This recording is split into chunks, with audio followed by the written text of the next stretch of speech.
مجید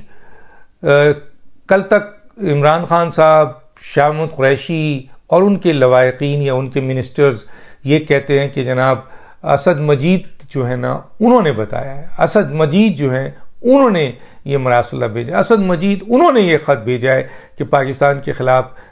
اور موجودہ حکومت کے خلاف اور عمران خان کے خلاف بہت بڑی سازش ہو رہی ہے اور وہ امریکہ کر رہا ہے اور عدم اعتماد کے ذریعے ان کو گرانے کی بات ہوئی ہے اور اپوزیشن اور امریکہ اس سازش میں انوالو ہے جس میں اربوں روپے جو ہے نا ان کو دیے گئے ہیں تاکہ یہ لوگوں میں بانٹیں اور عمران خان کی حکومت کو گرائیں۔ تو کہنے کا مطلب یہ ہے کہ اب جب کہ یہ قومی سلامتی کی کمیٹی کی میٹنگ ہوئی جس میں اسد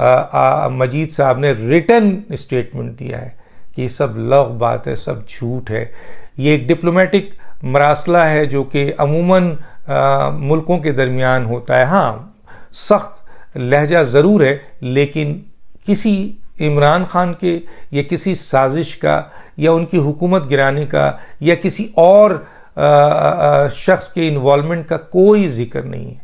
ٹوٹل انہوں نے منع کر دیا ہے۔ انہوں نے کہا کہ اس کے اندر جو میں نے ان کو بتایا ہے، جو میرا کام تھا وزارت خارجہ کو بتانے کا، اس میں یہ سب کوئی بات نہیں ہے، اور اگر کوئی ایسا خط ہے جس میں نواز شریف کا نام ہے، جس میں آپ کے عمران خان کی حکومت گرانے کی بات کی جا رہی ہے، جس میں آپ کے پیسے بانٹنے کی بات کی جا رہی ہے، جس میں امریکہ کی انوالومنٹ کی بات کی جا رہی ہے، وہ خط جعلی ہے اور وہ خط اگر بنایا ہوگا تو وہ کرائم، مثلا انہوں نے یہ کہا کہ وہ خط اگر بنا ہوگا تو وزارت خارجہ میں بنا ہوگا، اور یہ بات سامنے آ چکی ہے، خود ان کے اپنے ایڈوائزر یہ کہہ رہے ہیں کہ یہ مراسلہ شاہ محمود قریشی نے حاصل کیا اور انہوں نے عمران خان کو دیا ہے۔ تو وہ مراسلہ جس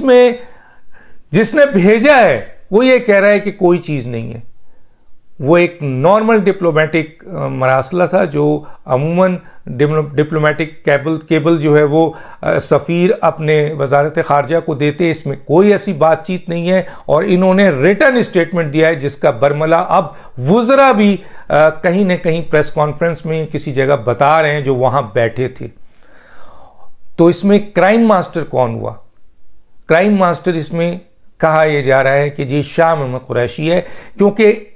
اسد مجید اور عمران خان اور اس کے درمیان میں اگر کوئی شخص ہے تو وہ شاہ محمود ہے۔ ادھر سے بھیجا ہوا خط وہ نہیں ہے جو عمران خان کے پاس آیا، تو اس کو چینج کس نے کیا ہے؟ شاہ محمود قریشی نے۔ بہت بڑا کوشچن مارک ہے، شاہ محمود قریشی نے۔ تو گویا یہ جو اور آج آپ کو پتا ہے کہ جی فواد چودھری بظاہر تو ان کی سیاسی قد بہت ہی چھوٹا ہے، لیکن کیونکہ وہ عمران خان کے ساتھ ہیں، وزیر اطلاعات رہے ہیں، بہت اہم مشاورت میں بھی رہی ہیں، ان کے تباہی میں بھی عمران خان کے رہے، انہوں نے کہا ہے کہ جی داخلے یعنی انٹرفیرنس اور مداخلت کا بھی جملہ اعلامیہ میں نہیں تھا۔ تو یہ ساری چیزیں اب سامنے آ رہی ہیں۔ عمران خان صاحب کو چاہیے کہ وہ جو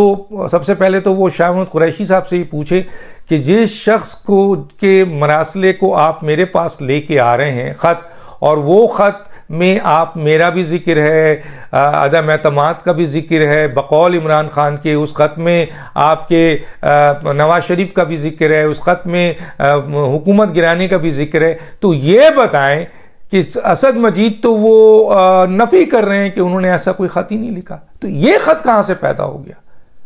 یہ بہت ہی اہم معاملہ ہے، اور اس میں کوئی دو رائے نہیں ہے، یہ کوئی سازش نہیں ہے۔ اور اب جب کہ اسد مجید صاحب خود آ کر 3 سروسز چیف کے سامنے، DGISI کے سامنے، وزیر اعظم کے سامنے، وزراء کے سامنے ان ریٹن دے چکے ہیں کہ میں نے ایسا کوئی خط نہیں لکھا، اور اس خط میں ایسی کوئی کانٹینٹس نہیں ہے جو عمران خان کہہ رہے ہیں، یا تو عمران خان جھوٹے ہیں یا پھر عمران خان کو جو خط دیا گیا ہے وہ جعلی ہے، اور وہ خط دیا ہے شاہ محمود قریشی نے۔ اس کا مطلب یہ ہے کہ اس پورے کرائم اور عمران خان کو پھنسانے میں اور اس پورے ملک کی تباہی میں اور یہ ڈپلومیٹک ریلیشنز کو تباہ کرنے میں مین سورس کون ہوا اب سامنے آ رہا ہے کہ وہ شاہ محمود قریشی ہیں۔ تو گویا واقعی اس کی انویسٹیگیشن ہونی چاہیے کہ ادھر سے یہ خط نہیں گیا، وہ خط کون سا ہے جو عمران خان کی جیب میں پڑا ہوا ہے اور جس پہ وہ چیخ رہے ہیں کہ جناب یہ جو ہے اس میں یہ سب کچھ دیا ہے، لیکن جو بھیجنے والا ہے وہ کہہ رہا ہے ایسا کوئی میں نے خط لکھا ہی نہیں ہے۔ تو پھر وہ خط نکالا جائے جو گیا ہے اور وہ